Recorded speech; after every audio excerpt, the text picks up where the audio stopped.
giant data centers to grow these babies that they're building and everything. We're just kind of, it seems like, at the um, kind of the real, where the real AI will start, will start having benefits. Whereas right now there are, ways to use it, a lot of different ways to use it, kind of to improve, a writing task or posting or consolidating some information. But it's not really, as far as my experience, I still haven't really found the intelligence part of that artificial intelligence. It's very quick and snappy at like finding stuff and putting together some sentences. But I've yet to find out to find it sort of like more uh, uh, like provoking like deeper thought in myself because of something that the AI like pointed out. Yeah, so this is really cool stuff. I see Felons has a hands up. I'm gonna bring him up as we're getting warmed up here and ready to go. We should probably have Jose in here soon as well. Welcome, Felons. Happy Monday. Greetings. Hey, how's it going, my friend Epic Dylan? Going pretty good. Going pretty good. How are you? Hey, tuned up, just hanging out for Easy's Corner. Here we go. All right, so you want to play us a tune while we're Yeah, just kind of waiting for any other people that might be finding their way here to listen to this interesting conversation and hopefully join in it as well. But yeah, be for nice to sure. get a little tune if you want to set the stage for us. Oh man, where is Jose? Because I hate to set I know stages without he him. should be. I'm gonna tag him Yeah, we just need in to case he's like running around give him a and he doesn't realize exactly good what's solid happening. whack. Yes. Come on. So I decided to plug in the soundboard tonight. How's that? Am I loud enough? Sounds I'm gonna great. I'm gonna check Yeah. my levels. It So sounds way better than when I play the guitar. I'll say that. We well, thank got you a very pro. much.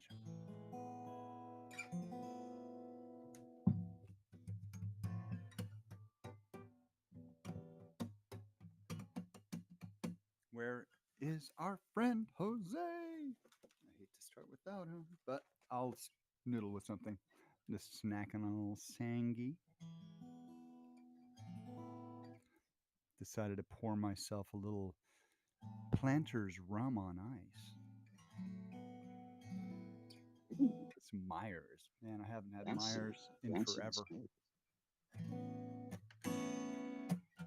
Let it let it flow.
Crested Butte, my friends.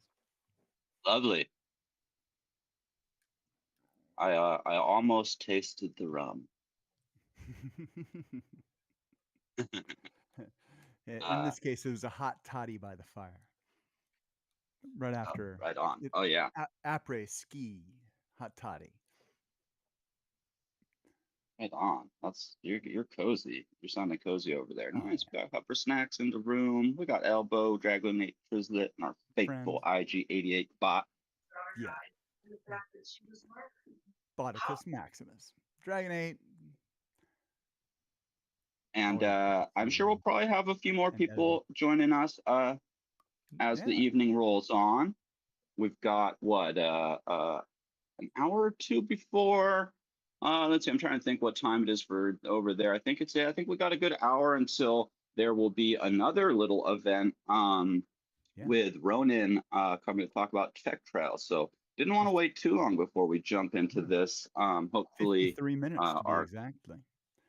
hopefully our 53. good friend Jose will make it as well. I know he had interest in hearing about this conversation, and probably had some questions and stuff, which we all probably will. So I'll encourage anybody that wants to, to tag in the chat over in live chat. If you're here in the Discord, if you're out on Twitter or Unlonely or any of the other places where we're streaming, thank you. And if you want to come join at the Token Smart Discord, that's where you can have even more fun getting in and dropping those, silly gifts and memes and whatnot, and just raise your hand to jump up on stage if you do want to get involved in the conversation that we're about to kick off. So I think what I'll do is actually throw the microphone to Epic Dylan, founder of PageDAO, one of my very oldest OG friends in the space here, running all the way back to the Cent days.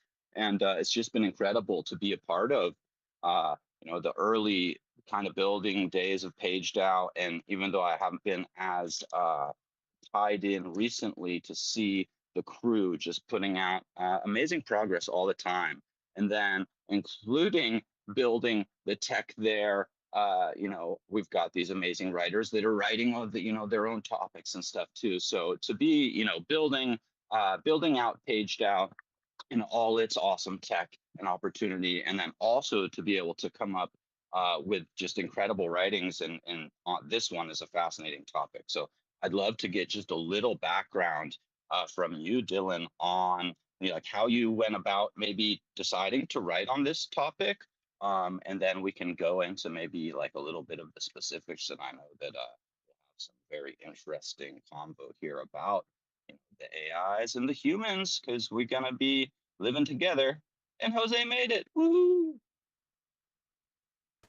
What's up, Jose? Hey guys, how it's going? So happy to be here another Monday and to see Dylan as our guest. What's up, fella and Cici? Happy Monday. We were kind of waiting for you. Felons played a little tune, and we were just kind of getting started. Normally we have multiple hours, but we do have a show coming up after Easy's Corner today at 9 o'clock, and there's going to be some All info right. on tech trials and Yeah. stuff too. So we're just about to jump into it, and I just asked Dylan if he wanted to give a little bit of background on kind of how we went about choosing this topic, and to give us a little more details on the topic and maybe kind of how in depth it goes, and then we'll just get into the weeds here and start rambling together. So yeah, I just wanted to give Dylan a chance to give us a little bit of an overview, and maybe I know he dropped the link, but to where you can also pick it up. So yeah, we're getting going here. All right. Well, yeah, thanks for the question, Easy. It's a really good question because it lets me tie PageDAO in, lets me tie the book in, it lets me kind of explain like the method to like the madness that's kind of like making all these crazy things happen. And essentially like what the deal is this. I have like things that I'm interested in like as a philosopher. And so when I first started getting into Web3 back in 2020, I don't know if anybody remembers, but I was writing about philosophy on Stint. And actually I was making philosophy videos on YouTube and doing all kinds of stuff. And so the page DAO is one thing that has sort of come out of like, my love of philosophy, my love of technology, and myself and all my co-founders there essentially have kind of like done like the heavy lifting of like research development, coming up with the idea of how to create this thing, and kind of grounding that in the reality of the world that we're in. And so I was having to write about this anyway, for work. It's kind of the job, at PageDAO to tell the world about, like why PageDAO is important, and so I had to. But because it's me and because I love philosophy and I used to study biology and all this good stuff, why stop there? You know, and so there were these opportunities to create, blog length content, some slightly longer stuff, and really start having these conversations with the community because they're just interested in these topics anyway. And so about Totally. 6 months ago, I sat down with Rihanna and like I realized, hey, there's almost a whole book here, like pretty much ready to go. All we have to do is format it, give it the old once over, freshen everything up. And so it should have taken about a week. But because it's us, and because we're like, really trying to, provide quality and stuff here. Actually, there's a bunch of stuff that was never released before in the book, and really, I mean, I've gone through everything with a fine tooth comb, cleaned it up, kind of, smoothed out the dents. Everything Mhm. that's in there is revised. Everything that's in there is high quality. Hey, Like Dylan, this is an account of the world that I can stand by. You know what I'm protect the saying? mic, Dylan. We can't hear you all the time. Just stay stable on the mic. Oh, wild. Yeah, that's a trip. It I'm using my pods. I wonder if it's trying to switch between left and right because I think my left mic is that's bad. So actually I'm just gonna pick better. up the top. Yeah. I Okay. mean, I was hearing everything. There was a little bit of maybe kind of a little bit muffled or, just it wasn't too bad. But I think whatever you just did, if you pulled one out or something, it got a bit clearer. All right. Yeah, we're on the right hand microphone only now. Thanks for the heads up. Nice, loud and clear. Beautiful. Well, how did I do answering the question? Want me to hit anything in a little bit Quite. more detail? Yeah, it's really cool to be able to take what part of why the why PageDAO is so important and the interest there, and then connecting the new AI tools that we have. I mean, a lot of new tools kind of coming to light for writing, and then also for creation of uh, visuals, video. Even now, it's getting insane. Like Rare Skrilla has been dropping uh couple tracks per week, I think, off this album that he did, and I think it's maybe 8 or 10 tracks or something, using AI, and writing the lyrics and stuff, and but basically using AI through a couple of different apps to create the beats and then to have the lyrics um, wrapped in a specific style, and it's getting really good, like to the point where it's like, oh geez, this is a little scary, because I playing around on like Suno 6 or 8 months ago, I was like, holy cow, you can actually get AI with prompting pretty much and then giving it some lyrics, um, to make pretty decent music. And now, just even 6 months later, with someone much more talented than myself, but like to hear what he's coming up with the AI tools is crazy. So I think we're definitely at a cusp where there's going to be more attention paid to it, both in whether it's a financial sector or scientific sector or philosophical sector. Like there's all these areas I think AI is going to be touching pretty forcefully, and some more than others. But yeah, I just think it's a great time to have a discussion on this topic and to see how it's affecting writers as well, because that's kind of one of uh, the main strength of AI, I think, up until recently, has been mostly focused for um, if you're a college student or high school student and you want basically help writing your paper, That's one of probably the most useful things it's been able to do for us. Of course, on a maybe more serious level, there's you know bending proteins or whatever they finding new medicines and testing things like that. But yeah, I would love to hear kind of what your view is on where we're heading with these AI tools and the use of AI and how it could positively impact us, and if there's negative ways that it could impact us. I think probably a lot of people's first introduction kind of to AI was maybe like hearing Elon Musk's warning us about how if we don't if we're not careful, this AI could just basically overpower us in an instant if it thought, oh, you know, whatever, if it's running the nuclear plants and this and that, and it decides that we're, damaging our environment too much, it could make some rash choices or something, thinking it's, saving us or doing something for our own good. Or so, yeah. There's so many fascinating uh, edges to this topic that I just thought it would be really fun to get you on here for a bit and hear about with what you've been doing looking into it. What's on your mind when you're thinking about AI? Oh, sure, man. Yeah. So like first and foremost, AI is going to change pretty much everything. It already really has in a lot of ways.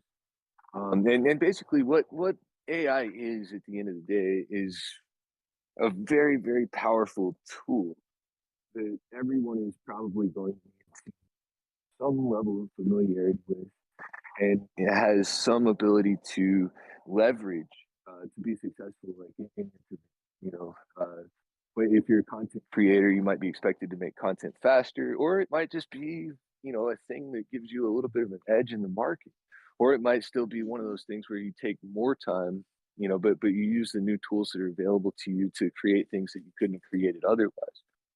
So one of the things that's going on in my life right now is actually I'm using AI to build an application that runs an experiment in my lab, and it's Mm. both the most brilliant tool and the most confusing piece of junk. And it's like this whole application, is something that's like it's above my pay grade as a dev to sit down and create a whole web app that does a scientific experiment. Like it just is. But when I mess with Claude, like I get things that work, and they don't work completely. And sometimes, I make mistakes and put in stuff that shouldn't be in or that's already in, and so there's like a whole can of worms that opens where, actually at the end of the day, like to create this application and have it be the thing that I want it to be, I have to fully understand like every line of code. There's not Mm. really a shortcut around that. You get to a certain level of complexity, and beyond that, like you're not going to one shot this thing, using your AI assistant. You're actually going to have to do it in layers, and that makes it more Right. complicated and difficult. And so at the same time, it's your best friend and your worst enemy, right? So it gives you the kind of illusion almost that you can do so much more, but you still have to understand what you're telling it to do because it can't really think for itself yet and fill in the blanks. It can check work against past work or other people's works and find maybe mistakes by saying, ah, well, this, in a language like coding, there's certain errors that are maybe easier to find than in like say conversational English or something. I don't know, but it is just fascinating, and I can totally kind of not that I've used AI to build software and apps and dapps and stuff like that, but even just writing with trying to write this story using AI. It was really good at some things, and I'd be like, oh, I want a character name that reflects like strength and wisdom in ancient Sumerian. And like it's killer. It gives you the name. And I'm like, oh yeah, okay, this will work. But then when you try to um, kind of like bring up a part of the book that was a couple chapters beforehand when like I reckon so and so were like going to the mountain, and you're like, okay, so I want to write you know, a continuation. These people are going to meet up with those people that got left in the mountains, and like it can't really remember. It's getting the characters wrong, it's getting the names wrong, and just sometimes it'll like, you know, throw out just a whole kind of tangent of like wrongness, and you're like, well, and I'm always really polite, and I'm like, excuse me, Mr. Nice AI, but I think you forgot that this character is actually not that person. And like, where I want to be like, you damn idiot, don't you know this isn't the main character? Um, but I want to be cautious. So it's like, it's the most amazing thing and the most frustrating thing, probably for a lot of people that are working with AI, because it can do so much so quick, and then it gets hung up on kind of little things so strong. Yeah, it's like super speed, but you lose so much control. Hmm. And that Yeah. will get better over time, but I think there's some question in the field as to like how much better. And then I also, you know, kind of do want to respond to like the AGI/ASI, like sort of, you know, like conversation space. And I just want to say like, um, Hmm. from all the research I do in cognition, all the understanding of biology, all the computer science stuff, but like there's not really much, if any, justification of the view that AI is an agent as we're agents. You know, this is something that is a computer program. It can be paused, turned off, restarted. You know, you can modify certain parameters. You can, you know, stop using the word please, and it'll turn off the obsequious neuron, perhaps. And so, you know, these are deterministic machines, and brains, minds, conscious entities, living organisms are not. So fundamentally, there is a difference between the sorts of things that we're dealing with, and I think the field is like really coming around to that view, and like to me, like that's kind of gratifying, you know, because I've been sounding this horn since like March of like 2023 or something. So it's been a while, and you know, it always feels kind of good to be on the right side of history. Yeah, yeah, no, and it's fascinating to think, and to think in the future. I think it, you know, it'll be really crazy when the AIs have had a lot more time to develop and to be given information, and maybe, you know, certain kind of maybe guide, you know, guiding them towards, you know, because there'll be a lot of different companies creating different AIs, and really, like you said, it's a computer, it's a machine, so it doesn't have like a human mind the capability to sort of abstractly connect things that, you know, you don't even really understand but you've heard of or something. um but when, you know, if you have say, you know, someone's AI trained in a specific area versus another, that, you know, you might have one or a bunch of AIs that are getting trained different ways, but some might be trying to get, you know, this altruistic way of getting your AI to think, you know, and all these, you know, like how is it going to help us the most? And others might be literally, and probably some of the most capable earliest ones will probably be like military, and already are probably, you know, like, you know, military or CIA or whoever, army, using that, you know, very like Dylan said, it's so fast. So to be able to use that for sort of like strategy and different things like that, and connecting your, you know, drones and whatnot, that's probably where I would think we're going to see the kind of fastest maybe growth or a use case. Whereas I'd love to see the you know, the altruistic AI get some funding too. But yeah, it's just fascinating because they are, you know, it's basically gonna only be able to give you back kind of like an equivalent of what you put in. Um, so I don't know. I'd love to hear what you think about that, and what kind of the different trends might be towards like what AIs are going to be the most useful or popular, and if it's going to be the kind of just like unfettered, like give it access to everything and see what, you know, see what comes up. It'll be very interesting also to see if, you know, maybe some of these robots that, like you've got the whatever the Tesla bot is that they're making, and of course there's a lot of companies making these, that say, oh, everybody's going to have a robot in their house. I kind of doubt it. But will that also change the way that the AIs kind of learn and act and stuff if they were like given a body to cruise around the streets and help, Martha with her groceries, and if they're given sort of that experience, do you think it would change dramatically how they interact with each other, with humans, etc.? Well, I think dramatic change is going to be the norm for some time to come, kind of either way. I mean, what we see with the drones in the Ukraine war is something that it honestly just scares the shit out of me. I mean, Yeah, like people are not ready totally. for this. It's Nope. a scary thing. With respect to like programming and stuff, I think certain types of programs are a narrow enough sort of problem space that at some point in the near future, there will be an AI program that you will have that can just create those, as they need to be. And basically, we're already seeing like, there's content creation bots, and then there's also trading bots.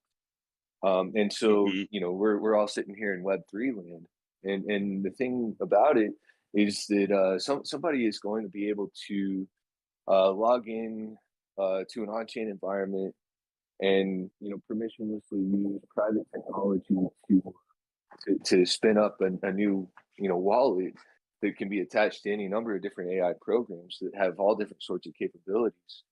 And they can put that in the market and let that trade. They can do all sorts of different. And so what I think is probably going to happen is that people are going to start having to play defense to some extent, which is what we're seeing in the writing industry. A lot of authors are really unhappy that their works were used to train ChatGPT, and that they weren't compensated about this.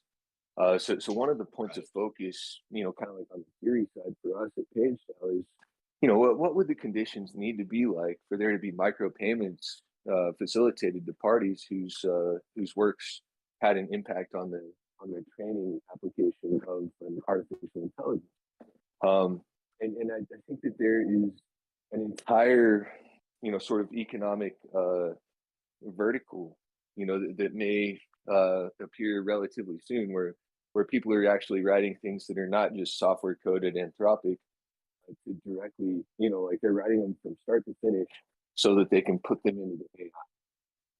And I think that Mm. this is going to be a thing that people need a technological mediator that's trustless and permissionless to be able to sort of safeguard the access that trainers have to that work. And I think really and truly it's going to be a very, very difficult problem to solve. Because even if you look at Inevitable, the book that I just put out, I mean, this is encrypted, this is on chain. You have to have the NFT in your cryptocurrency wallet to gain access to this content. But once you do, there's different things that you can do. Like if you have access to it, you can you can steal it, you could put it in an AI, you could do any number of different things. Right. And the problem is that like only with like not even with print media can you really stop that from being a thing that happens. At some point. But there's basically like a if somebody can read it, it basically is not something that you can absolutely safeguard against. So there's going to be an open question for the market to solve, which is going to be like under which conditions, like is it okay for a copyright work to be used to train a large language model or any other type of model for that matter. And I don't know what the answer to that is going to be. I know what a few sort of tools that could help to address some of this might look like. But as far as an end all be all answer, I kind of think maybe there just isn't one right now. Right. Interesting, conundrum there, because yeah, these first AIs were trained on, uh, artists the way they, put brush to paper, poets, the way they put their words together, writers, the way you come up with, your characters and your plot, um, how you go through that. Like there's so much that the AIs basically were trained on, and you're absolutely right. There was no compensation given to any of the authors that wrote the books that the AIs read to study, or the photographers, or the sculptors or painters, or so that's interesting in and of itself. But something else you brought up was, so you said you could basically have like a AI agent that could do, trading, or could like be a wallet almost of its own, and people could like basically follow its trades, or other, there's a lot of interesting examples I think that we're going to start seeing play out, things like that. Um, where you have AI, an AI trade bot that could be more successful than the majority of us on our own. Um, so when like, I mean, I guess some of this might just already be starting to happen. I've heard about a couple like AI tokens and stuff, but I haven't followed up on any of it really. But when you could like, I mean, I would already like to have maybe an AI bot that I could send into, I don't know, say the sandbox, and go and just do all the little, you get like, you go into one of these game experiences, and you have to do the like go find the treasures and whatever, you do your little gaming thing, and then you win the wearables and the sand tokens, and like that's the thing. So it would be really cool, like to also like, it's fun to go in and do these things, and you see other people in there, or you go into Decentraland and you go to the music festival and you do the couple little things that get you the extra cool suit or whatever. So it would also be interested, and I'm sure people are building them, to have like basically an AI that goes and does these chores in games for you and wins you little bits of, basically, little bits of finance. So that is something intriguing to me, as well as definitely kind of the like trading bots and things like that. Where do you think we're kind of at with that? Because it seems like we must be getting close. I mean, it seems like I've heard about a few of these, bots or algos that people are training up for this, specifically crypto trading. Oh yeah, yeah. I think we have several mutual connections in the space here who are like big into like building, basically bot trading situations of different sorts. Um, and that's like just people you and I are friends with. There are Right. a lot of folks with a huge financial incentive to solve these problems. And then I think that to some very large extent, we're seeing a lot of collaboration, and that makes me feel very, very happy about it. But the thing that's scary is that right now the way that markets in general work is that there is like some sort of a social consensus that's involved, and it's like a group of people that's doing something, and that's what makes the number Mhm. go up or down or whatever. With the meme coins that are happening, I think that that's decaying to some substantial extent, and then I also think that there are bots that are coming along. People are building to basically play the meme coin markets. And I saw this a lot in FinTech, where there were bots that Mhm. people had deployed that you could kind of, you could stiff arm them, and it would kill the momentum of your room. But at the same time, you could make like a little bit of fast money there. And if you didn't do it and people bought, then the bot would just knock their heads off, and that would kind of kill your momentum anyway. And so I think you could kind of make an argument that the bots were the serious reason that like the open fintech platform failed. And so Right. I think there's going to be a component of creating decentralized technology in the future, that you're going to have to think very, very carefully about the way that you're going to defend your platform from bots. And basically, these bots are not necessarily malicious. It's just Right. somebody wants to make a buck, and they know how to build them, and good for them, right? Like, but at the same time, if if enough people consistently enough have a bad enough experience that they don't want to use your platform anymore because of the bots, or maybe because of the bots and other things going on there, Hmm. you know, uh, then it's just another design consideration that as a founder and a builder you have to kind of think about before you build. Yeah, with when you involve finances, social platforms, Web3, and some little contests, you're going to get some bots. That is definite. So this is an interesting track. So how does AI help counter, say, botting a platform? I mean, is there there's not obviously foolproof ways, or everybody would implement that. So it must be a little bit of, yeah, like you were saying, defense. You catch up, you try and kind of cover up that uh, inlet where maybe, like we're talking now, maybe bots are getting in and affecting the system in an unfair way. And like you said, also like good for people that can build those. Hopefully those people improve their skills enough to up a level out of, like, maybe like Discord bots or whatever, and build something a little more exciting for humanity.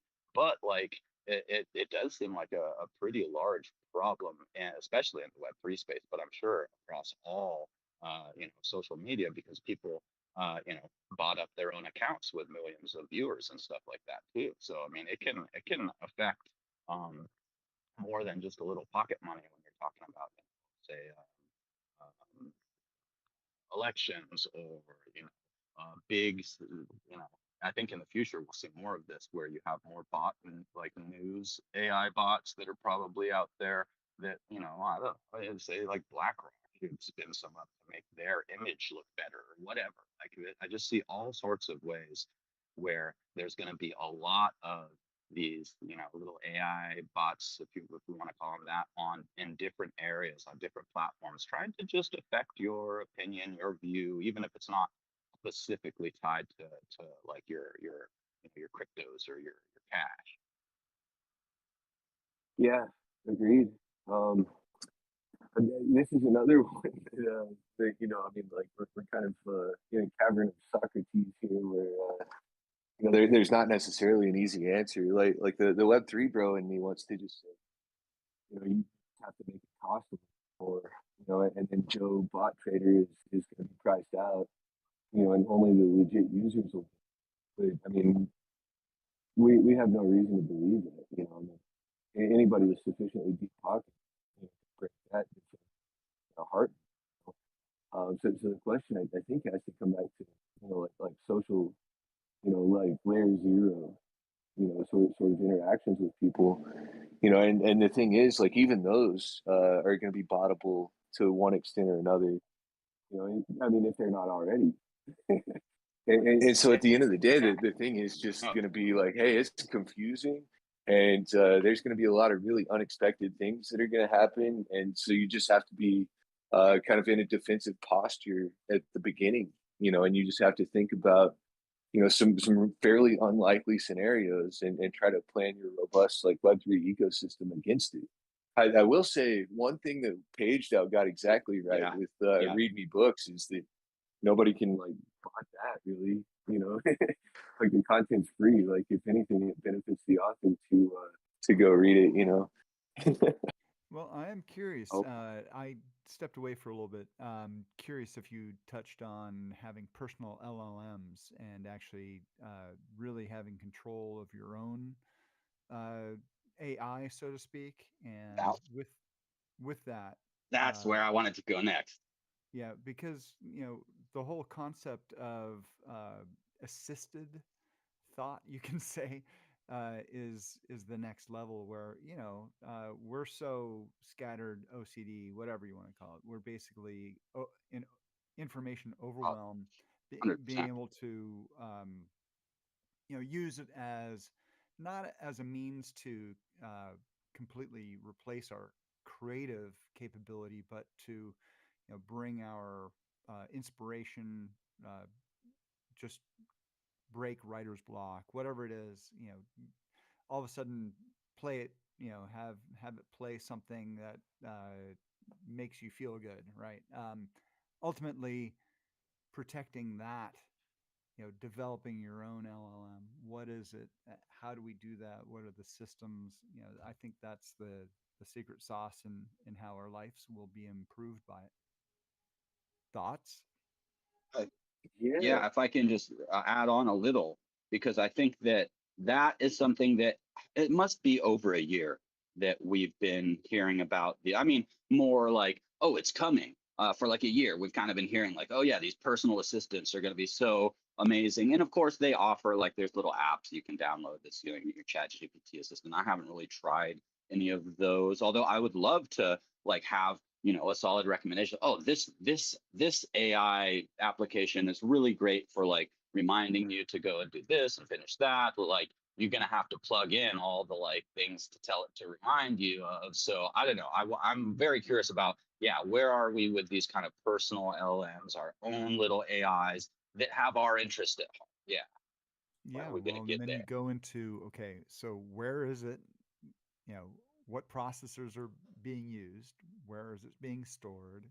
And Right. ultimately, how are you sourcing the original? When you're feeding your AI, the whole concept is vast, right?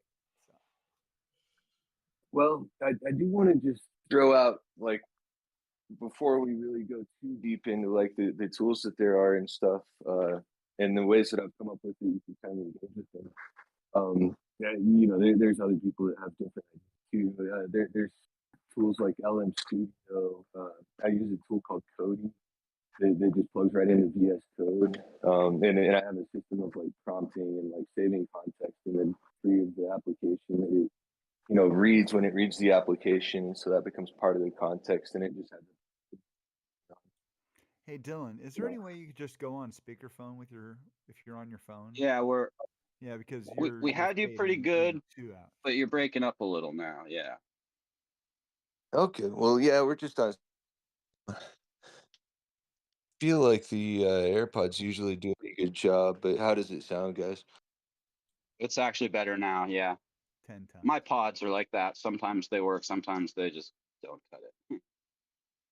Yeah. Well, LLMs are like that too, which is why it's so hard to do something like as general as make it a personal assistant. Solid I will gold. say the thing that I've seen that people are awesome with, and that they work great for, is learning something that's really complicated in a fairly short period of time.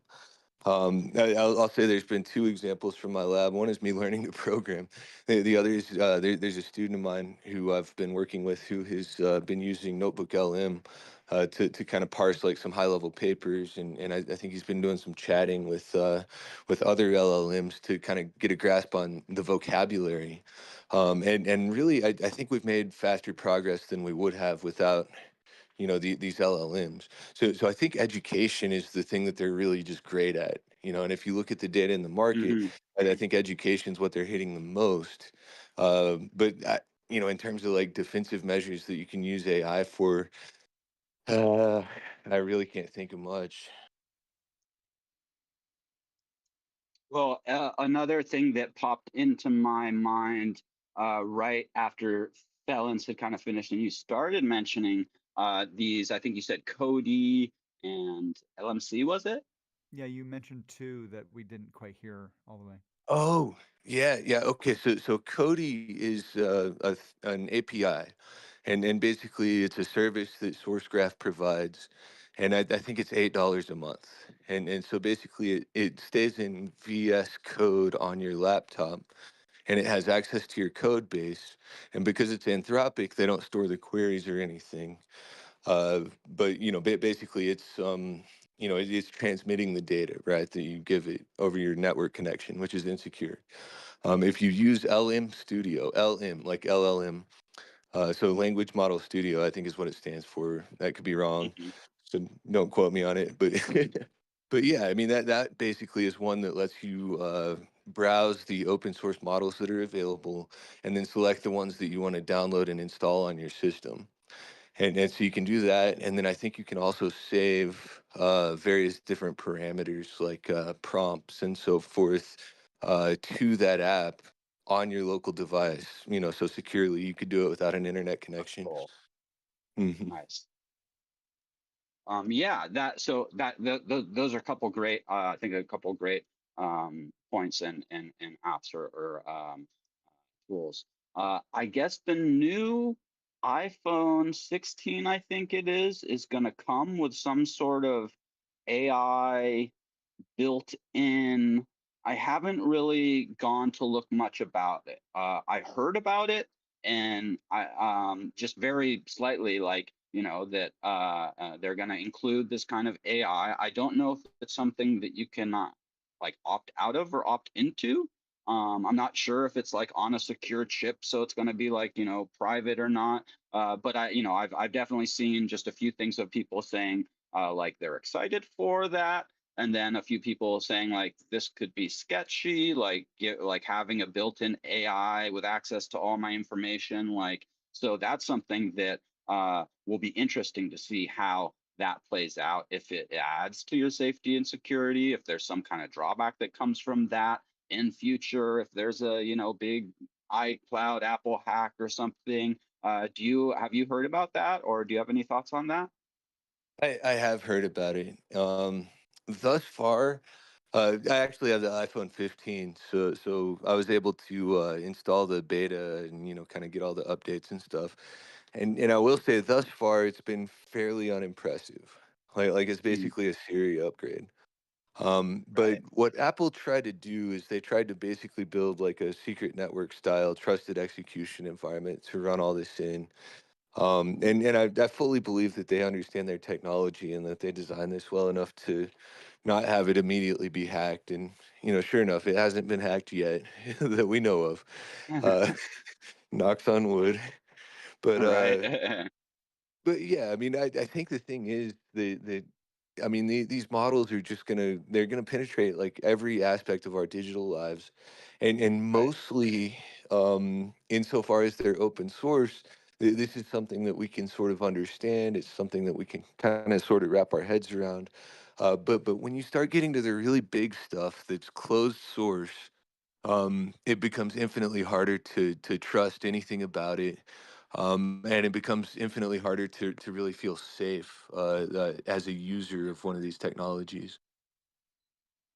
Totally. Yeah. And yeah, it's interesting kind of how open AI had started and then got, not exactly purchased by Microsoft, but I guess a bunch of money so they could then kind of license it. But then there was maybe some shenanigans that went on there. It's pretty wild out in the AI space. But it feels like it's coming fast. Yeah, it's going to be included in probably most devices over the coming years. It's going to be built into probably systems for whatever traffic control, or all these areas of life that it will affect. So it's like screaming down the pipe at us. And it's a very interesting time to be alive. That's for sure. I mean, Yeah, we're maybe the seeing most some. interesting time ever. Right? Yeah, I think so. With blockchain and then AI both coming into fruition in these last handful of years, yeah, quite possibly the most interesting time to be alive. Absolutely, if you're looking at like a technological point of view, because it's just it's the pace at you know we're excelling. Excuse me, and the kind of computational area so fast. And I know there's been a little slowdown maybe with quantum computing, but I think that a focus on AI is then gonna put forward more progress in quantum computing by using AI to build better quantum computers. I think they were doing what, like 100 what are they called? They're little qubits. It was like a hundred whatevers is where they're at now. And I think it was maybe Microsoft that was going to build like a twice as big, but they're I guess putting it on pause for maybe like a year or so before they try to do the next bigger quantum one. So who knows? Maybe AI will outpace quantum for quite a while. But that is going to be another really interesting one when quantum computing really takes hold. Yeah, I think the most recent thing I saw was I think there was a domain where they found quantum supremacy, and I think that most of the research right now is actually being done on simulations of quantum computers. But Mm. I mean, it's another one of those. It's kind of like the AlphaFold thing, where if they define the problem well enough, and then they dedicate enough, kind of compute power to solving it, you can get like one of these results that's just far and away, better than anything that's really come before. And so I mean, it's an amazing time to be alive. It's also kind of a terrifying time, and I do think that things are going to be all right, but it's going to be a different universe, uh, again and again and again and again and again.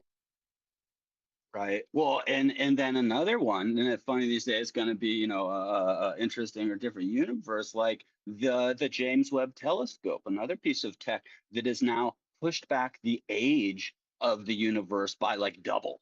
And then they're finding stuff. They're like, this is just not like this doesn't compute. Our physics is not like we're about to go through, I think, like a big physics breakthrough in that realm too, because they're seeing galaxies that are just way too big and way too old. They're like, I don't know, are we almost looking at like a the edge of a universe and maybe another universe? Like it's getting wild. So you put all that together, like the data they're getting from James Webb and these new telescopes, and then you feed that into AI and quantum, and it's like, yeah, we might get some interesting discoveries in the next few years here. Yeah, it's getting wild. Let's remind people again for sure where they can pick up your awesome epic book.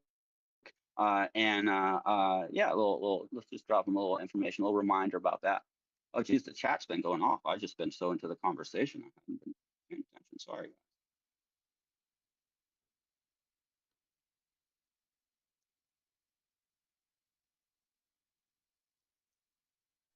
And if anybody else, you were still muted, Dylan, if you were mentioning something. But if anybody else has questions or anything, I definitely want to offer, the stage. Raise your hand if you want to come up and ask a question, and I'm going to go peep at the chat to see if I missed any there. But yeah, Dylan, let's give them a reminder about where they can find um, this inevitable epic journey. Yeah, just go to alexandriabooks.com. It's right on the homepage. This is a huge priority for the team over there, who are close friends of everybody that's a member of PageDAO, because we work together on stuff sometimes, and everybody's real excited about this. So go snag your copy while there's some left. Sorry, I dropped the wrong link a second ago.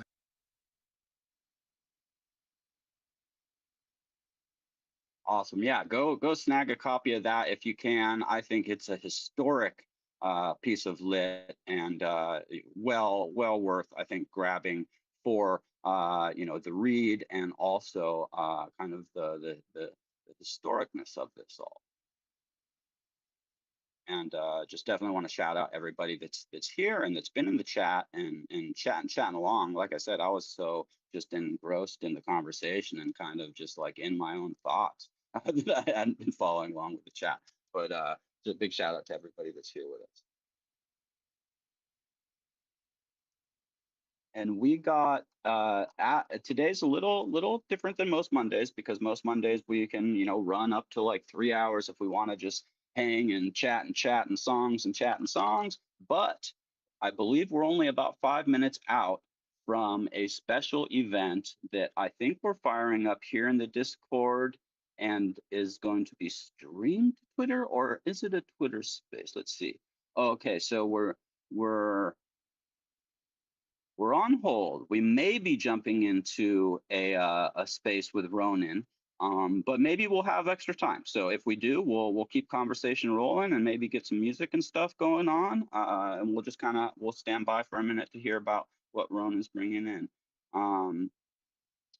Some very interesting stuff in the chat here for sure. Yeah, definitely, hitting on safety. We got to make sure that people know that no matter kind of what their tech they're on and using, that safety has to be at the front of mind. because there's always basically, fortunately, scammers out there that will seem like really great people want to help you out and then clear out your wallet. Um, yeah, some ABC, baby. Always interesting. be careful. Yes, yes. Interesting conversations here also, how AI may be able to impact things like environmental things like clean water, pollution. There's a lot of different thoughts that pertain to the subject that are also uh, here in the chat. So nice work, chat. You guys rule. Okay, looks like we're good for continuing on normal schedule. For now, we will, if we do get an update for Ronan throwing on a space, then we will jump over and show support, of course. Yeah, some good stuff about water usage here. That is one of our most precious resources. So using all the tools we get to keep like things like our water safe to drink as much as possible will be a good way to put that tech to use as well. Yeah, water is a huge deal. Jose, do you want to tell us a little bit more about like kind of the situation there? How are they using the water? Is it to like cool the is it in power generation? Is it the devices that they make? If he's talking about down in Venezuela, it could also be Hey mining guys. too. Hey, Looks like I got disconnected for a little. Dylan, I heard like just the beginning of your question. Can you repeat it, please? Yeah, sure. I was just wondering how the water what the water problem was a little bit more specifically. Like, is it power generation or mining? Like he was saying. Like, what are they doing down there? Oh, yeah, we were talking more about IA in a general sense, and then I brought up to the discussion that in the COP16, which was like an international meetup of people aligned to the like Mother Earth rights, at least in this session, looks like this is like the a space for communities, indigenous community to connect, and this, the 16th edition, was the first time that indigenous communities were invited. So huh, this one was pretty special. This one was pretty special because Grandfather Rufino was around, and we were like trying to get into the same page with all the things happening over there. So we were able to listen to part of the uh, things that were shared through the space. And I remember that in one of those discourses that were given there, they were talking about the artificial intelligence challenges. One of the things that they shared was that indigenous communities are not being taken into the picture of the use of this technology, and therefore their knowledge gets out of page. And the other thing that they were saying was that AA is using like a lot of water. So I get the point that Dragon is saying that like water never like leaves, but then Musashi said like what happens to the water afterward and how it's processed and reused, but also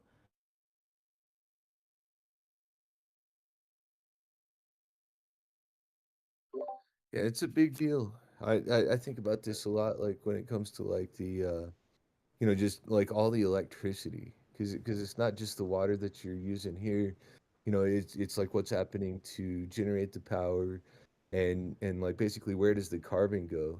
And I mean, honestly, like I think that like overall, like you know, humanity is probably not doing anywhere near as good a job as we need to be for like any of this hmm stuff, really, you know. it's it's interesting that with AI. I've never heard anybody like railing against AI that it's ruining the environment and the world. And it's using way more electricity than like Bitcoin mining ever was. And they went hard against that. And I know that it was just an excuse to get people upset that the big companies know, oh, we can use environmental problems to, position people against crypto until they stopped doing it because now BlackRock's in and da da da.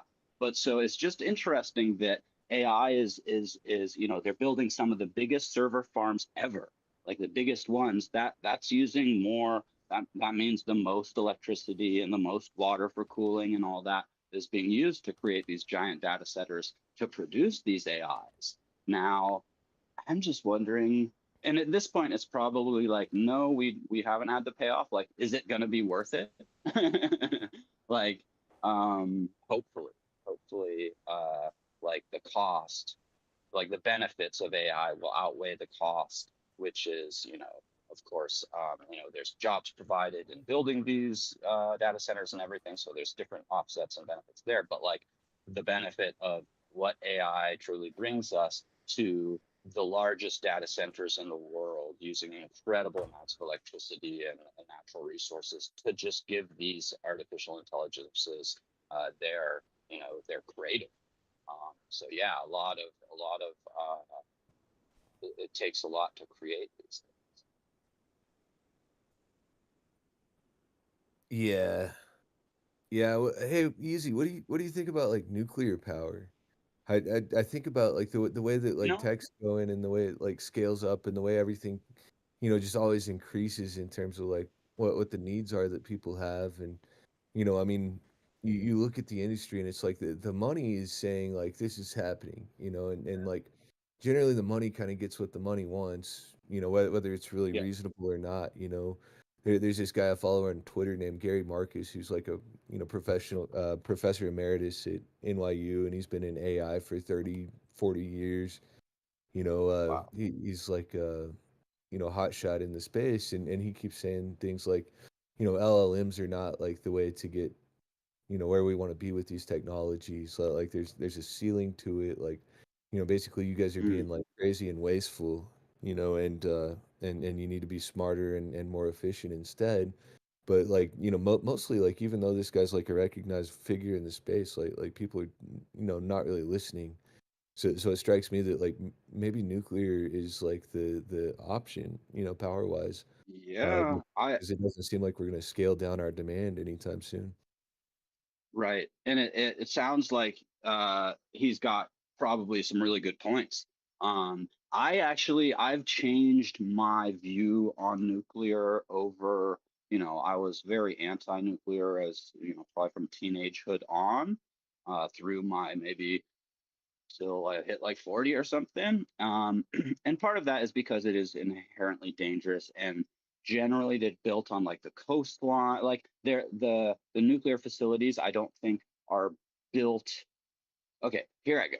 I think France has started to implement this. I do try and kind of stay up a little bit on like nuclear technologies and stuff. And they're also working on, so first I'll stick with the nuclear. I think small nuclear plants, like really small, would probably be the way to go because you'd have more of them, but you don't have to build it on the coast necessarily because you don't have a giant nuclear reactor needing so much coolant that you need that like be able to just have your little lagoon that's pulling in seawater and then you're recirculating through that. If there's a way to do them at a much smaller scale, so like you would literally build maybe it'd be two of these little units at the specific giant mega AI um, um, spot, or you'd have again a small compact nuclear generator that would power a pretty big town or a very small city maybe. And then if these were designed in a way where they're small enough to be basically moved by a big crane and a giant truck, you could essentially, if this thing starts to act up, take it away from the population center and be able to deal with it in a more effective way. Also, there wouldn't be a huge amount of waste buildup at these spots. So if there's a way to move kind of in that direction, and I think maybe France might be one of the few countries that's doing some, and they're not like these kind of, I have in my mind, they're almost like a micro reactor, but they're doing smaller versions than generally had been done in the past. So there's a little less risk like per site. And I think we're going to need it because we've seen from the last 30 years, solar and wind just can't, they don't create enough. Um, and so you can augment with, solar, wind, and hydro, but you're going to need another major source. Now, whether we get a breakthrough with the like super tokamaks or whatever, and they're doing fusion, or we use these, we're gonna have to use some nuclear, unless you want to just look. I mean, we could go like China and build another coal power plant every week, like 300 a year or something, or natural gas. Like these are all things that we're kind of slowly trying to get away from, but we don't have something to replace them because currently our renewables don't cut it. So I think we're gonna have to utilize nuclear, and if there's a way, maybe using AI and stuff to figure out a safer, cleaner, quicker way where you could be able to take a small reactor that's in trouble and maybe put it on a truck and go drop it in a giant, like, I don't know, vat of lead or something.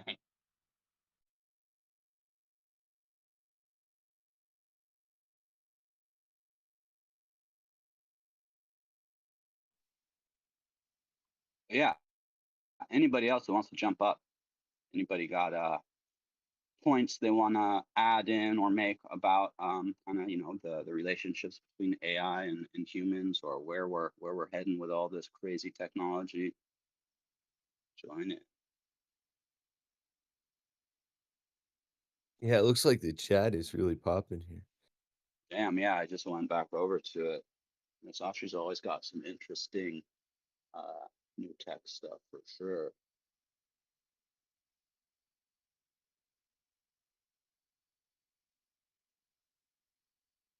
Oh, yeah. So Trizlet's making good points too. Yeah, I think it comes down to management and kind of size. So yeah, good stuff here in the chat.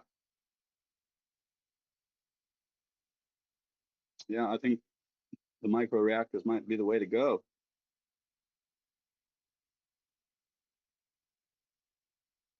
Trizlet knows a bit about this. Trizlet, you should jump up. Yeah, come join us, Chisley.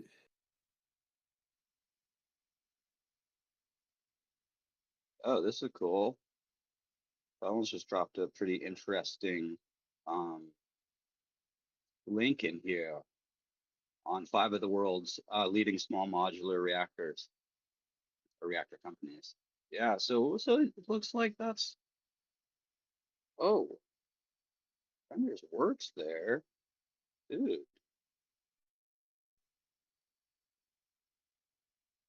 Very interesting. And I mean, I've also seen there's products maybe that are a little bit different and new. What they're like the vertical, what are they? They're the like vertical windmills. They're kind of like these tubular things. I remember I saw years ago a documentary, and it was this ship, and they were trying to kind of reinvent the sail, and they had these giant, and it was a massive ship. It was like a tanker, and they had been experimenting with these different kind of new quote unquote sails, and they wound up building these, like, they must have been like 50 feet tall, these big, and there was 2 rows of them, I believe, down the deck, like maybe like 6 on each side running along the course of this giant ship, and there were just these really tall towers, these tubes that went up in the air, but they were basically like kind of like those tubular windmills, and they would catch the wind and they would spin, and that was connected to the props or something, and it was, maybe it was like in the, I don't know, 70s or something. It seemed like it was from a while ago. Um, but this guy, this inventor that had maybe invented these weird things, they tested it out and they built one or maybe a couple, and they worked. They'd go across the ocean, um, but it just wasn't. I don't think it wound up being efficient enough to work against other types of technologies, like even just a diesel engine or something. But yeah, there's a lot of interesting tech out there that also sort of gets abandoned in the weeds. Yeah, that's it. Trislet wants his own reactor. That's exactly what like eventually, if it got down to the point where like you basically have a little nuclear reactor that's the size of what? Like a backpacking backpack, like the size of like a couple plastic bins Yeah, or like a garbage refrigerator. can. Yeah, yeah. So if you had a unit like that, I mean, probably if you had a reactor the size of a fridge, you could run, multiple houses, I'm sure. A Um, city. but yeah, would be Several. be Yeah. plenty. Yeah, so you either do Yeah. some kind of micro things like that for your township, or you have literally like if you're like living way out in the boonies, maybe you're able to get a little backpack reactor. Maybe there's ways to do it where it's where you're not producing much waste at all if it's on that small of a scale. Well, at one point, uh, Yeah. I had the opportunity to work on projects about called microgrids, right? And so everybody's had a chance to read a little bit about them, but the concept of small communities having their own power generation, solar, of course they Mm-hmm. have storage, and if they ever have to be islanded, they can live on their own for some period of time, having some what they call a Right. spinning reserve, and that's usually some sort of generator. And it's pretty wild, the kind of things that you can have as quote unquote spinning reserve, which it could be thermal storage, it could be a whole ton of different things that Mm. allow you to maintain some level of energy storage or generation during the time that you're off grid.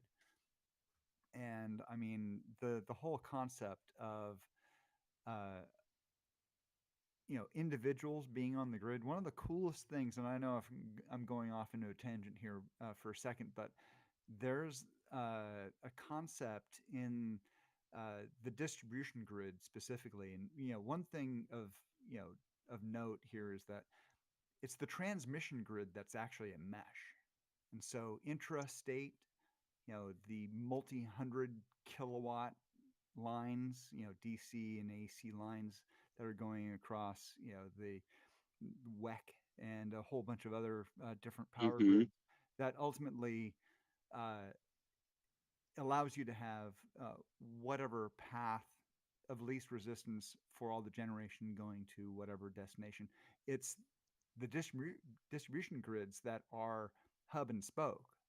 Those are the non-mesh, and to keep a substation stable in the realm of all these spokes, that the lines that go to the respective neighborhoods, they're all coming from this one substation. And once you have instability on one of these little spokes, it can impact the substation and all the other spokes, right? And so being able to have something where, in the case of fire season, they try and shut off either this whole substation altogether or individual spokes where there might be trees, et cetera, that can expose either the the environment to fire or whatever. But it's pretty wild where if you are generating power on the distribution grid, we've already heard everything about being able to sell power back to the grid, but there's this thing called ancillary services where if you have a intelligent enough device like a smart meter, but behind that some sort of inverter that's capable of participating in maintaining the 60 hertz, the sine wave of Mhm. the power on that local distribution spoke. Little It basically, stabilizer. you are servicing the grid by being like a little tide pool. So you can Mm, absorb power if there's overcurrent, or you can right, add power from your, if you have enough solar generation, or power stored on your battery, right. or whatever generation inside your little world, you can actually make money by providing ancillary services. Everybody look that up. It's pretty goddamn cool. So Pretty interesting. I mean, it's just wild to think uh, how many cables we got running across the old US of A, at least. But yeah, so many power lines, every house, every neighborhood, to every substation, to every, yeah, it's a wild. I mean, that there must be a lot of loss just in the transmission themselves with resistance and everything. So it would be interesting to see, like, if someone maybe did an AI study of maybe a state or a county or something like that, of like taking all the energy that goes in, to then all the meters that are read, to then like how much loss was there, and how much more efficient would it be if there were more of maybe these pools, these ancillary people servicing the system, or etc., and find solutions to be better manage our electricity. I mean, just like in California, they'll be like, oh, we're going to mandate everybody to get electric cars, but then, in the summertime, they're like, please don't charge your electric cars or use your air conditioner because we don't have enough electricity. So, obviously there's breakdowns there. That system ain't working. But yeah, so maybe AI would be of benefit to use in these situations, and maybe in the future we'll actually have AIs that are monitoring and kind of to a point running the system of where you've got a leak or something, so you have to get one of these ancillary service providers to like click on or whatever. Pretty interesting stuff. I mean, there's no novel thought anymore. All of that has been considered already. Right. Oh yeah, I'm sure. Yeah. I bet if I do a Google search on all of that, it's already there. And we just need to be part of it. I mean, the conversation is the hardest thing to keep up with. And unfortunately, the big brains. I mean, being part of some of the conversations I was in when I was at PG&E wasn't just, it was really incredible. It's the access to it, and the speed to market, the uh, I mean, the bureaucracy is the barrier to participation. hmm Yeah, especially when it comes to something like, electric grid. Um, I wonder how much, um, and I'm sure it will be heavily impactful, but I wonder how much it's already maybe impacting things like, um, sending rockets up. Like SpaceX is probably using a bunch of AI to like crunch numbers and whatnot to decide if they're going to like bring their rocket back to try and catch it, or just dump it to the ocean and whatnot. But I wonder how much of a role AI will be in space exploration, because for decades, the talk has been more about sending, basically robots out there, because they can, survive and collect samples and whatnot. But it's very different than having, a human go, put boots on the moon or on Mars or something. So it'll be interesting to see how the AIs kind of develop and are used in place where, a simple robot isn't doing a great job, but it's too dangerous for a human. But if you've got a robot that's actually, pretty smart and can make decisions on its own without having to wait like, 10 minutes for a signal to get there and another 10 to get back for it to move, a meter, like that could also, lead to incredible discoveries on maybe the moon or Mars or Venus, or any planet that's close enough for us to get a probe off to. What do you think, Dylan? Sorry, about what? I was reading the I was chat. just saying, I was saying, I wonder how long it will be and how much impact there will be from AI being used in space exploration. Because for years it's kind of been like, oh, we send a probe to hit a comet or up to the moon or wherever because it's too dangerous for humans. But there's such a big benefit if you could send a human to say, put boots on the moon or Mars or an asteroid because you get so much more information than just like a robot that can simply take a sample and take some pictures. But if it were a developed AI that could, make kind of intelligent decisions on what to look for and kind of where to move and what to collect, that could definitely lead to some faster breakthroughs. Oh, no doubt. Yeah, just having to, basically, I guess it takes a really long time to send radio messages back and forth between Hmm. like distant location and like planet Earth where we're all at. I think there's an argument to be made that when we explore the cosmos, we'll actually be sending intelligent machines, and not people. Which I mean, obviously goes Hmm. against everything we've been learned to expect from the sci-fi genre. Like who's gonna sleep with all the pretty aliens? Easy. That's my question. If if we're if we're sending robots out there, where's Captain Kirk and all this? True. And yeah, nobody's like we need people testing that alien ganja in lungs, not in like a, spectral analyzer. So we'll have to get people out there too at some point. Yeah, no doubt. But yeah, no, I do think like somebody right now, I guarantee you, is like crunching the numbers to do like robotic like mining explorations on asteroids using AI to like Hmm. harvest like this or that mineral.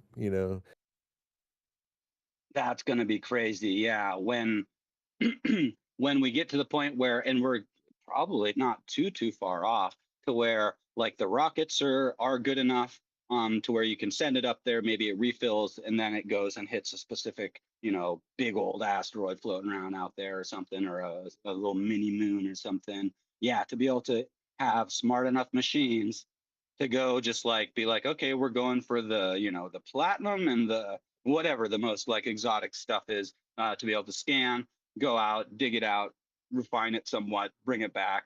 So yeah, all aspects of life. Another thing I was thinking is I bet that SpaceX is using a lot of AI, probably whatever when they're building a Tesla, um, to help determine if they're going to do like a rocket catch or land it, on the like boat drones or just splash it down. Because there's probably so much information to be taken into account there, like when they decided to do the chopstick catch, and then I think they just did another one where they decided not to do the catch.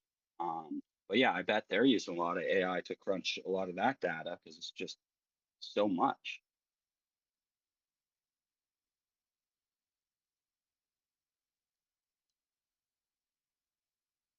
AI attacks.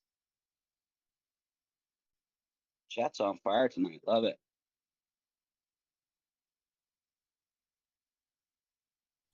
Oh Yeah. yeah, it's Damn. so insane. You know what we need is some fucking music. All right, I think we've gone big brain and it's Yeah. hard. I mean, Bust I, it I out. think brains are melted. Nose hairs. I It's mean, anyway. time to vibe. uh, Jose, are you there? Check, check. Mike, Mike, come on. Okay. Joseph Hey, Goats. Did you go out and get some rum? I'm around. And where's the rum? I was just I was multitasking, doing some empanadas here. What? Some what? What? Qué rico, empanadas. Empanadas. Yes. What? Empanadas. They look really different depending on the country that you look at them. These are Venezuelan empanadas, so they are different from the Argentinian empanadas, and there are other type of empanadas. Does that mean they smile? Um, Empanadas? Sorry. Why? They look like a smile. They'll make you These are the smile, I bet. ones. Exactly. They're so good, you want to smile. And They are really good. should we? Because you're on Musashi mic is now. sharing Argentinian empanadas. Musashi is sharing Argentinian empanadas, and I'm just sharing Venezuelan empanadas. Oh man, it does make me smile. They are different. They are different. Usually the Argentinian ones, they have like raisins and like a sweet flavor or nuance. Oh really? And these ones, depending on the type of flavor, Indian ones, yeah, the Indian ones are called samosas. Yeah, they are great. Yes. Oh Yeah, Uh, long life empanadas. yeah. Good curry. we and had cheese. empanadas yesterday, but they're all gone. I was gonna try and take a picture. They're more close to the Joseph Goats ones, the ones that they make here in Costa Rica. Oof, love it. Yeah. All right. Goodbye.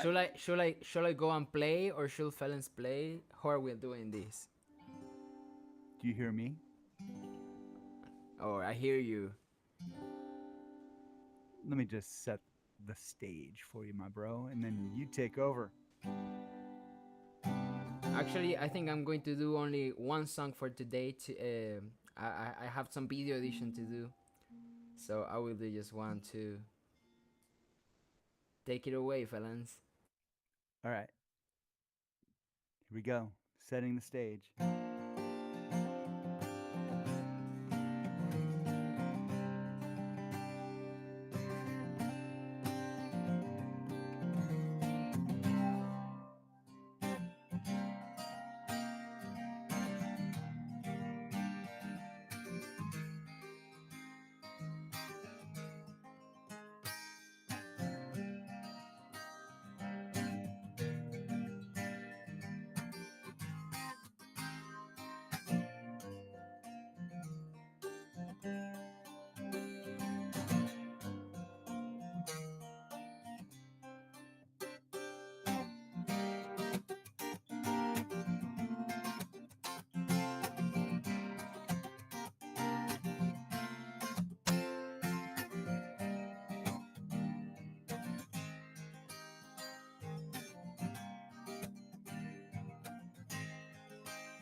Ooh, nicely said.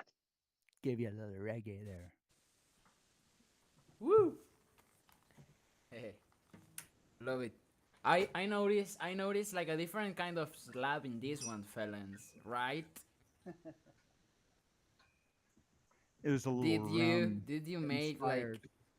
You made like, did you make something like a that I Yeah, never heard before in that song? Yeah, I was like, this is new. I gave you some reggae, bro. Absolutely. That was all Yeah, of that. yeah. Absolutely. Well, vibe on, I my like it. friend. Happy Monday Yeah, here. thank you Easy's everybody. Corner. Happy Token Monday. Smart. Token Smart is the place. Everybody knows this. And it's time for Yeah. What well, an amazing, you know. Everybody else needs to know.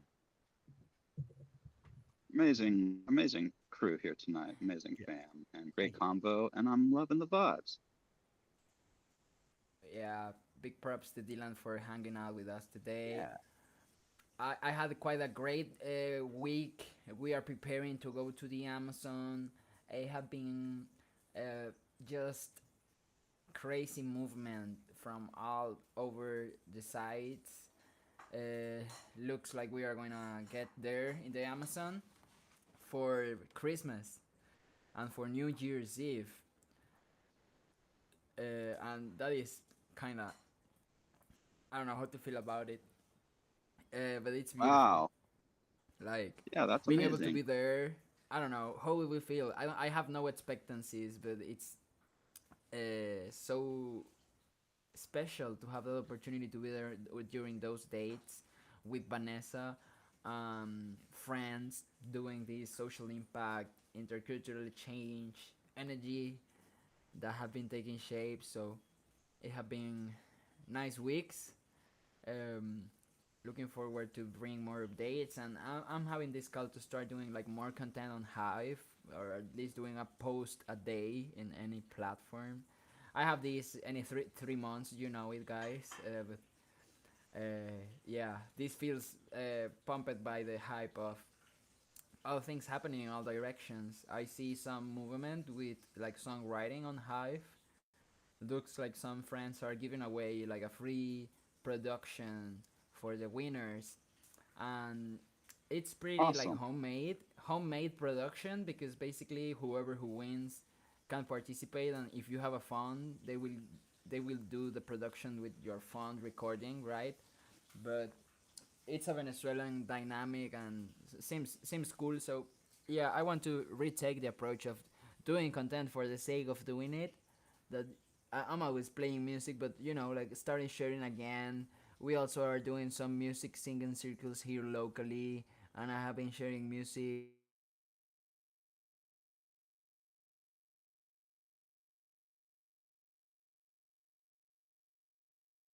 It was like an um, like art gallery about the community and about the concept of what a seed is.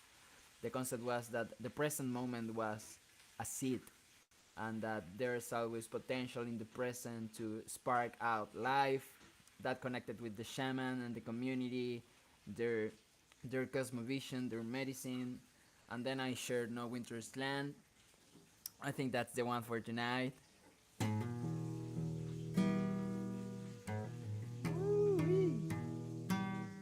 Okay. Is that fried food going on in the background? I just need to know that's fried.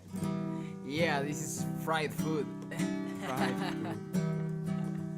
There's no other way to vibe. It's raining empanadas. Hello, Vanessa. Thank you very much.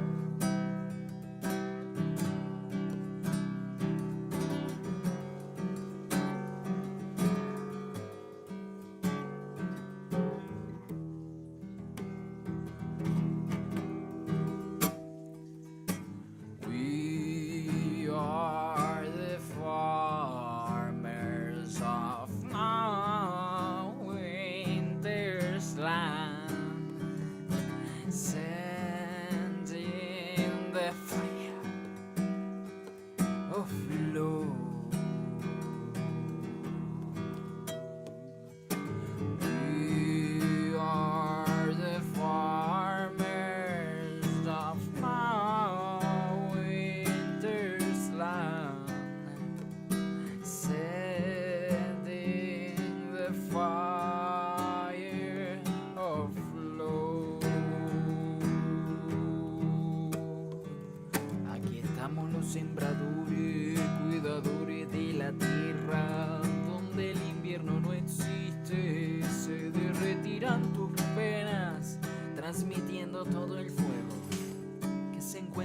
las semillas de la unión.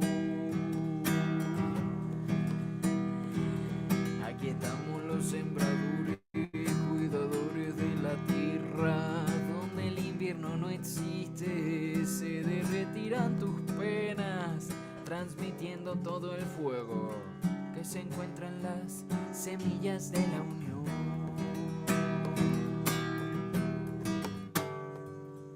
Tenemos las semillas, corazón, vamos levantando una oración que la disponga a germinar, semilla para el despertar. Que tenemos la semilla, corazón, vamos levantando una oración que la disponga a germinar, semilla para el despertar. Que tenemos la semilla, corazón, vamos levantando una oración que la disponga a germinar, sonido para el despertar, sonido para el despertar, sonido para el despertar, sonido para el despertar. Estamos los sembradores,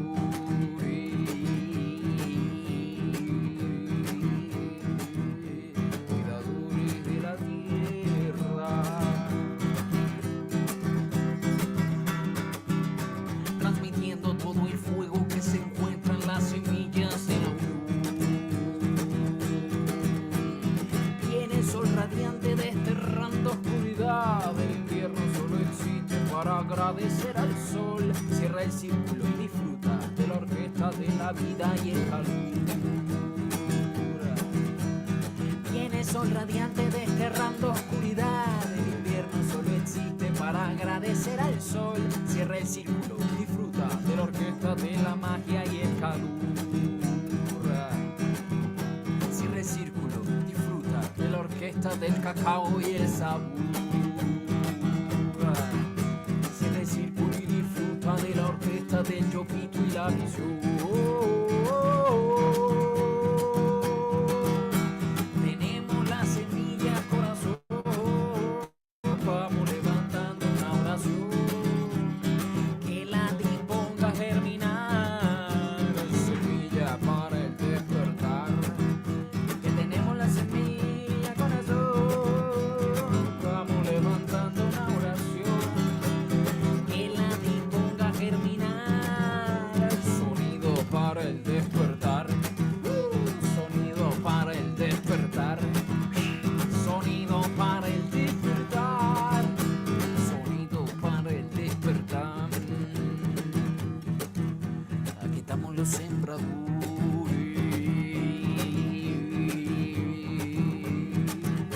cuidadores de la tierra,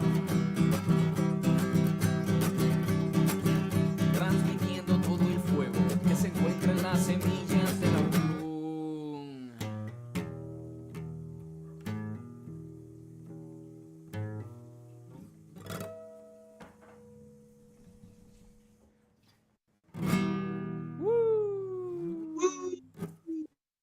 Adiwa. Diva, guys. Happy The to share show. music another Monday. Oh, I have to go. The empanadas are calling me. We are doing some video edition tonight. We are doing some video edition by surprise. So I have to get into that to deliver it tomorrow. So Cool. see you soon, Awesome. guys. See you in the streets of the metaverse. See you in Oh, any yeah. space that you send me a DM into. Hope to reconnect Mhm. during the week. Hold the vibe. Yeah. Enjoy them empanadas. Peace, love, Oh, and yeah. whipsy. Of course. Jealous. The goats are Yeah. at the pasture. Nicely done. Oof. Bye. See ya, guys. See ya, Send see me ya. love. Thank you for existing. Yeah. See ya. Awesome, man. Yeah, such great stuff. We had a ran a gauntlet of pretty interesting topics mostly somehow tied back to this AI topic. But yeah, what a great night. Awesome time on the corner. Always a great treat to have Epic Dylan with us. Uh, getting deep in them philosophicals. Um, but yeah, cool to see. There is a link to a podcast that Masashi had requested Dylan share, and he shared it there in the chat. So that probably has some good stuff to go. Just pop a listen. And yeah, just super stoked that we got to hang tonight. And really cool.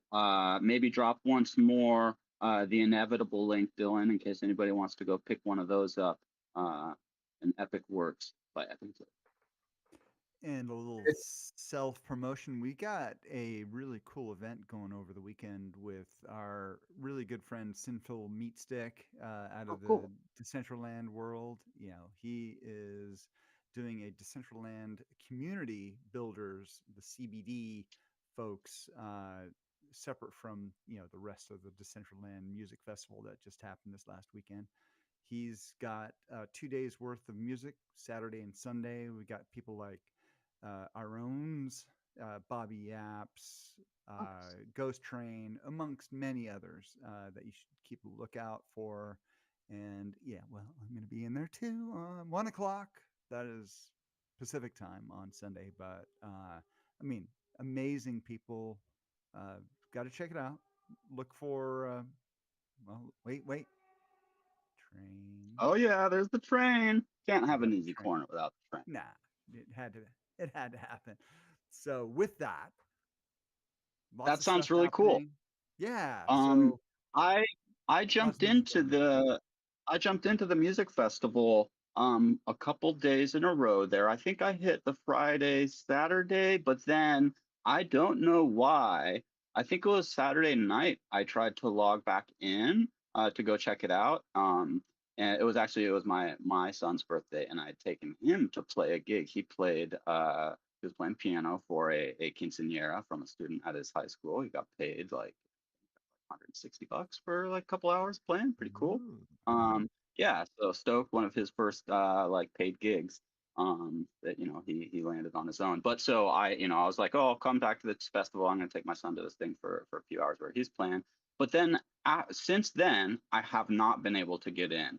Every time I go and I fire up, like say I go to like the Decentraland page, I hit music festival or something, I hit jump in, it opens up the app, it does the verify, like match the number, and then it never opens. So it's been like 3 or 4 days where I just, no matter what I do, restart the computer, delete all my clear the cache Gotcha. and Yeah. whatnot, and sign out of DCL, sign back in with MetaMask, whatever, try through Wallet Connect, and it just won't open. So I'm not sure. It was only like a week ago when I finally got they discontinued the browser version. So I finally did get the app, and it worked for a couple days, but now there's just no way for me to get in. So it's kind of annoying because I was like, oh cool, the festival, and it was fun. You could go in, do your little missions, and get the rewards and stuff. But for some reason, I just can't get into Decentraland. So hopefully by this weekend, I will have figured it out because I would like to see you play there and to join the fun. Yeah, no doubt. Well, one way or another, we'll get it out beyond Decentraland, streaming somewhere. Maybe even the NFT Music Hall. Who knows? But I'll work with Cool. Sinful on making sure that there's multiple Yeah. avenues. Nice. And Nice. yeah, for sure. And so with that, the other thing I wanted to share, this is a pretty important week for me. My dad would have been turning 97 this 28th of on Thanksgiving. So it's pretty incredible that he's approaching or would have approached a century old now, but more than anything else, just really recognizing more his contributions to space flight, which is something I'm going to be putting out along with Very his cool. birthday. So just wanted to share and Awesome. just give that because amazing guy. Yep. Very cool. I'm excited to see that because yeah, we've had some convos in here on the corner involving some of your dad's work and stuff. So that's super cool. Uh, Happy birthday. Yeah, and yeah, so he did pass away in 2019, and that was a major inspiration for me to spark up my music again. So hey, you can thank him for me being here, right now. So much love to Dad. Yeah, much love. Lock and load. Let's go. Thank you for tonight. Yeah, really, it was a huge thing. Great conversation. Glad Dylan was able to join us. So yeah. Yeah, absolutely, absolutely brightened up my Monday 100%. I'm Go jealous pick for up. empanadas. I'm a little jealous for empanadas. Luckily, I had them a couple of days ago. But yeah, go get one of your limited. There's only 77 that will exist of this. And I think it's inevitable that one of y'all at least will pick up a copy of this. Really, really great night. Appreciate everybody coming and hanging on the corner. And yeah, Dylan, any parting words as we wind down? Happy Thanksgiving, everyone. Whether or not you Gobble celebrate gobble. or not, I know there's a lot of things that go along with Thanksgiving, but grateful. Randomly, I saw a poll. There's the really cool project. I'm gonna try and get them on the whip soon.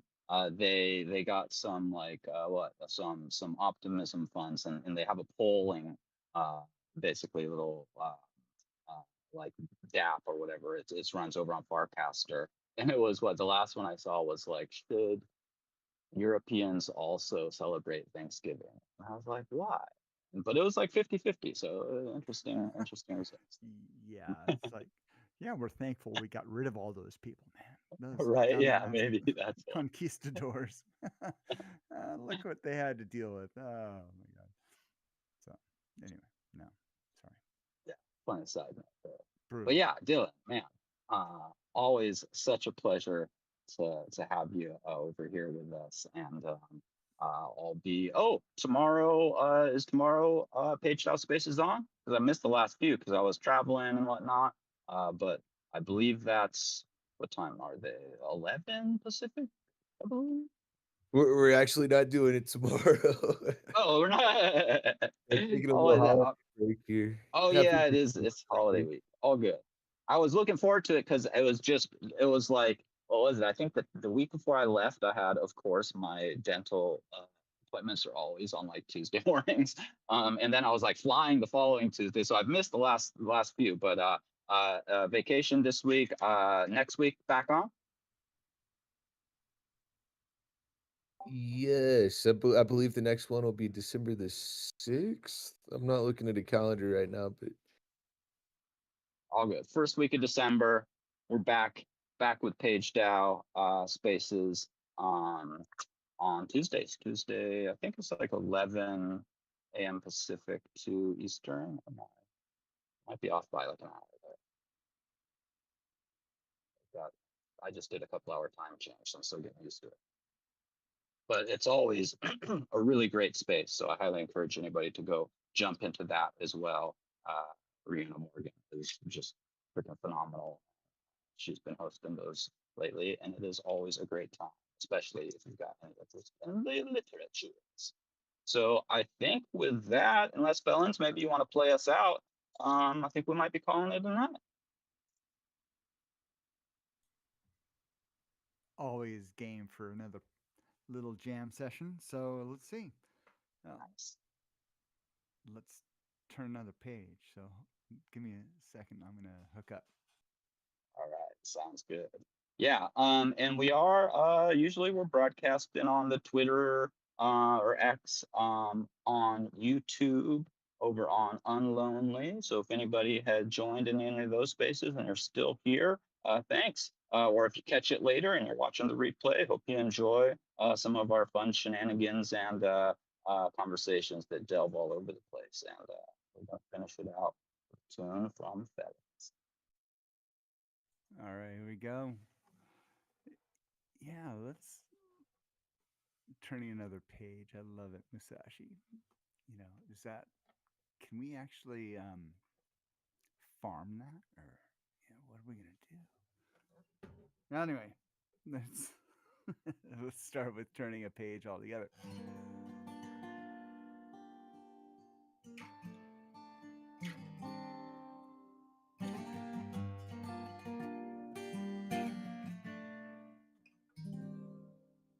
move some mics around. Hold on one sec.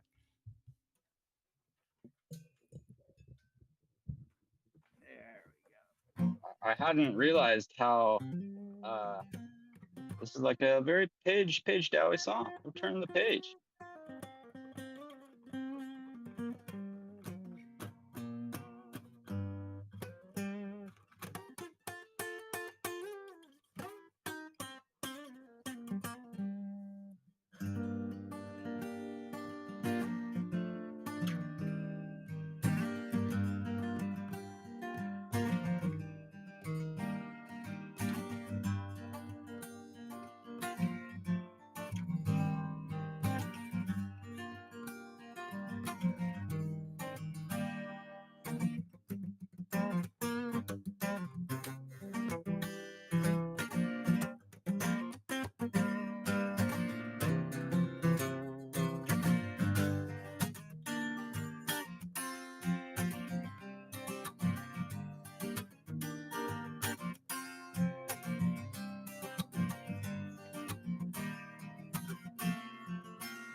Happy Oh Thanksgiving. yeah.